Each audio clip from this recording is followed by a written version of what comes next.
should not. You really should not. That's all I can say about that. The data is not encrypted when it's sent over to Google Analytics servers, so you are causing a security risk to your users if you pass any of their personal data to their unencrypted, or you really shouldn't just, even if it's encrypted, I don't think you should pass it. I'm just saying. Also, another thing that I realized is that you can't store correlational data that you're storing in third-party systems. So if you have an ID that you're corresponding with someone's social security number on your own personal system, that's also a no-no. So you have to think of creative ways to get around it, which I'm still thinking of, but yes.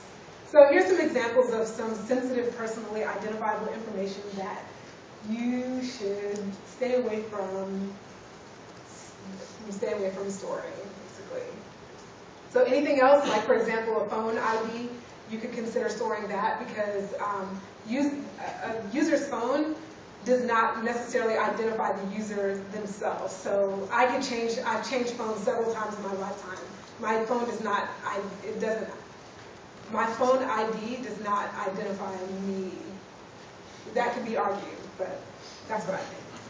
So in Google Analytics, when we answer who, we can use these sort of metrics to query. We can query about visitors, user activity handled, which is specifically part of the Social Hub alliance that they have going on. You could call that, which, I don't know, that makes me feel like they're violating their own rules if you can query for a user's handle. Just saying. But yes, all tracking calls intrinsically collect user information. That's true. So let's go on. Yes? You said you could export the whole data, right? Right. So that means I don't need to go through all this once I have the data. What do you mean? So I can export the data of whatever Google Analytics have into my own machine and do whatever I want. Yes, yes. So, for example, this information, you might gather it as a nature of your app. You may be doing something, for example, if you work for an insurance company, you may have this information, and you should just be careful about how you're using it. You may not want to track it in the same way that you would track other information about how the user is going through your app. So that's the point that I'm trying to make with this slide. So and you're not supposed to send this to the Google Analytics servers. Just want to reiterate that. Excuse me? Yes. How do you get personalized recommendations if you are not able to identify the user? I'm sorry? How do you get personalized recommendations if you are not allowed to identify the user?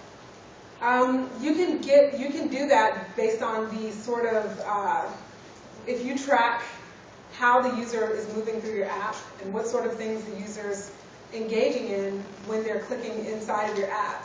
You track that information and you track the user's like say for example their phone ID. You can start to gather information about what sort of things your user will want to see. So yes. So, and this leads me to, your question leads me to the user tracking part of who. So here we have examples of what sort of information you can capture about a phone in particular. There's a secure Android ID. One of these, when the user resets their phone completely, it goes away. I believe that's the secure Android ID. So you have to use that. You have to use that and recognize the limitations that are involved with it, and balance it with how often do you think, your particular type of user may reset their phone. So you may have a user where you've profiled them to be the type of person, like it may be a developer that always resets their phone. If you have an app that caters to developers, you may not want to use this Android ID because they might be resetting the phone all the time and not care. If you have a teenager that doesn't know how to do that stuff or whatever, you may want to use this secure Android ID. So it just depends on what sort of user you've profiled to determine what sort of ID you want to use. You could use a company-assigned ID. This build.serial value, which is good for tablets, or the telephony manager. You can get the SIM serial number or the device ID off of that. So let's talk about what you want to track. I think you guys have a good idea of what means. It's basically what the user's doing on your app. Path tracking, event tracking, multi-channel funnels, which is an interesting thing. I don't go too much into that, but I like multi-channel funnels. They sound cool. Google Analytics in terms of answering what. So like we said, there's the reporting, the engagement report type, which will help you to get a better idea of what they're doing. The page views and time on page and the types of things that you would query for.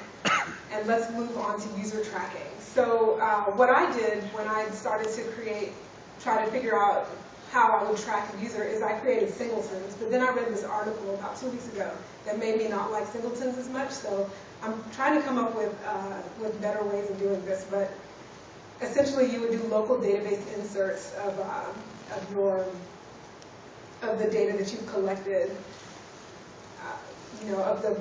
essentially the path that you've collected. So if you look at the source code that I have out there, you can see where whenever the user does on-click, I'm also doing, in addition to track page view, I'm also adding onto a string builder what page the user is on, so that when you do an export, you'll see a list of all the pages that you've visited. And if you click on one of the photos, it'll collect that photo ID. So then there's also a list of, from that page, what photo did you select. And that's the sort of information, that string builder, that's the sort of information that you would pass on to your remote servers. Not necessarily via Google Analytics, but via your own, a database server that you roll. And again, I think we talked about this before, the strategy that you would use would be determined by the sort of design decisions that you made when you created your app. So let's go on to when. When's your user using your app? What time of day, what night? This would change what sort of marketing efforts you would make. And it would determine when you should do your updates. So if your users are if your users are night owls and they're always up at night using your app, then maybe during the day, like at 9 o'clock or 10 o'clock, the time that you think they're asleep, that may be the best time to like force updates, or I don't know. That may be the best time to make changes to your app that you want them to see when they wake up the next night, or however they roll. But so you check when to see when are your users, when should you push new features and when should you push new content. So Google Analytics, you have different metrics that you can also use. Time on site, the visit link, the time on page. Doesn't specifically tell you what time of day they're using. So you might want to set a custom variable, which is what I put down here at the bottom. Set a custom variable that lets you know what time is the user most likely to do something. You may want to set a custom variable that at this point to track what time the user is doing that event that you're most interested in. I'm sorry, I'm like, what time is it? I gotta make sure I get through everything. Okay, so user tracking of when. This is very easy. You just, whenever a user does something that you're interested in, you log that time along with the rest of the information that you would be logging in the lines that you would be submitting to your local database. So, yes. For example, if you want to know like the time that that your user is. For example, if you want to understand like the start time and the end time of, for example, one of your sales representatives or something, you could put, let's say you want to see how long does it take for one of your sales reps to to score a subscription, basically, from the time that they start talking to a user to when that subscription is passed. You can log that as well. So in that earlier example, when you do on subscription complete, you would track that information as well. So where are your users using your app? There are, let's get to this one. There are no actual, I don't believe this. I wrote this. I said there are no metrics that correlate to geolocation to activity. I think that might really be true, but you guys tell me if I'm wrong. I'm okay with that. Okay, oh, I see what I was saying here. So, like we said before, there's metrics and there's dimensions. So, you have dimensions that tell you where users are doing certain things, but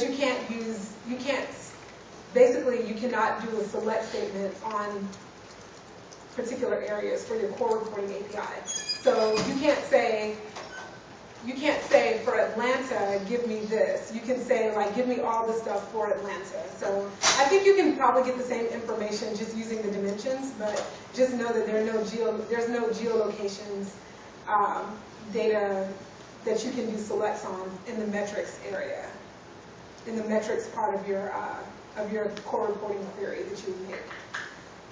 So it gets as broad as from continent on down to longitude and latitude. So for user tracking, you basically use the Android location package, which I'm sure you all know about, and you would use that to log your location. Locations don't come on demand, so you would have to request updates from the location service in the context, and define your location listener, which would, once you receive the updates, it would be able to hold those, hold that data. So you need to determine, based on your app, what is the best algorithm that you want to use. Do you want to use coarse location or fine-grained location in terms of gathering information about your user's location? Because one will kill more, the fine-grained will kill more battery power than coarse-grained. The GPS provider, right, is also, when you use the location manager, the GPS provider is going to kill your battery, and it only works outdoors. Let's go on to why. I feel like I only have, how much time do I have left? Like 4 minutes? Okay. Let's see. When users complete or convert or when they complete their goals, you can answer, that's how you know why your users are using your app. If you see high goal completions and high conversions, you know that your users, you've hit on the mark of why your users are using your app. When they're not focusing on your completions and your goal conversions, then you can focus more information. You can focus all your research on your page views and try to understand how your users are using your apps instead. Maybe you want to focus, put more events or focus more information on the higher rated page views. So really for Google Analytics, when you're asking the question why, there's no concrete method of answering why because it's such a subjective question. So if you can align your users' app goals with your users' actions, then you get a better idea. You're actually aligning why your users want to use your app with your users' purpose for using your app. So for user tracking, I said no, it's too subjective. We're doing very concrete things with user tracking, so it's not part of that category. So let's wrap up quickly. I wanted to use this slide to say that please make your users' privacy a top priority. I think it's important. When you track information, make sure you track the right type of stuff. Make sure you encrypt things if you need to. Just do the right thing. Protect our users because they're the ones that are keeping us in business. So I have a question slide, but I also have a short exercise that I don't think we're going to get to. But when I post it, you can look at it later. This is I posed my Git repo 2 days ago, and I managed to get everything back in order. But I left out on the main activity. I left out where I did all the tracking. So the activity was going to be, if I had time, if I paced myself correctly, I was going to let you guys download the app from the Git repo and put the tracking into the places where you thought it would best be served, so that you could get an idea, hands-on idea of how you would do the tracking. So you can go. Feel free to download it and do it later if you feel like it. I will go back to, oh, and I have a bonus. You can add custom variables if you can figure out where to put some custom variables. That would be very cool. I'll go back to the question slide. As far as the custom variables go, is there a fixed length that you have to say within? There is a fixed length, but I don't know it off the top of my head. Just, yeah. Yeah, I mean, I imagine getting beyond the 5 custom variable limit, you can serialize something to JSON.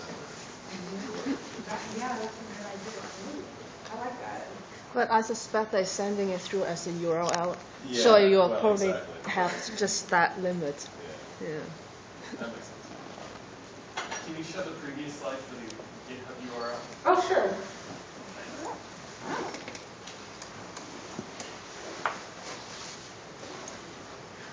I hope you guys download the source code and look at it.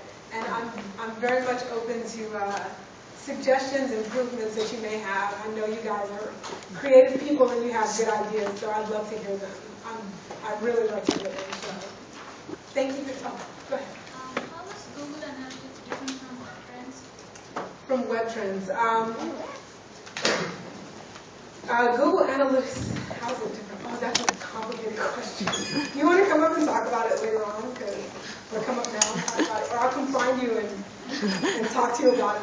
Yeah, it's probably the best idea because that could go on more than the 2 minutes that I have. One is paid, another one is free. That's a good one. One's paid, one's free. You have to pay for Web Trends. Yeah, thank you for that. So that concludes my talk. Thank you for coming.